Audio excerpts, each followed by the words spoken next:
கர்த்தரின் பரிசுத்த நாமத்துக்கு ஸ்தோத்திரம்.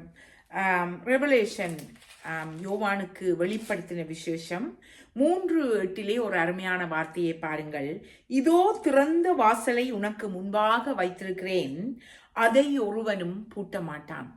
ஆம் சௌரா சௌரி, கர்த்தர் உங்களுக்காக திறந்து வைத்திருக்கும் ஆசீர்வாதங்களை யாருமே தட்டி பறித்து விட முடியாது. சில வேளைகளிலே நாங்கள் எங்கள் ஆசீர்வாதங்களை சத்ருவானவன் எங்கள் ஆசீர்வாதங்களை தடுத்து நிறுத்த நினைப்பான்.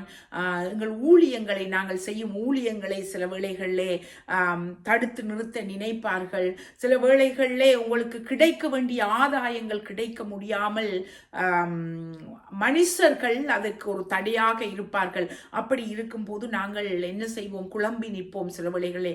ஆனால் கர்த்தர் இன்றைக்கு உங்களோடு பேசுகிறார்.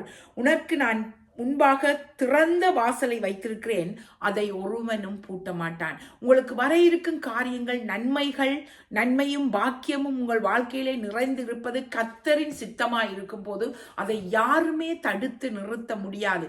நாங்கள் கர்த்தரோடு இருக்கும் போது, நாங்கள் கர்த்தரோடு நடக்கும் போது அதை யாருமே தடுத்து நிறுத்த முடியாது. பாருங்க, யோசேப்பு அவனுக்குரிய ஆசீர்வாதங்களை தடுப்பதற்கு எத்தனையோ காரியங்கள் இருந்தது. எத்தனையோ காரியங்கள் சொந்த சகோதரர்களே அவனுக்கு எதிராக இருந்தார்கள். அவன் போன இடங்களிலே அந்த தேசம் அவனுக்கு எதிராக இருந்தது.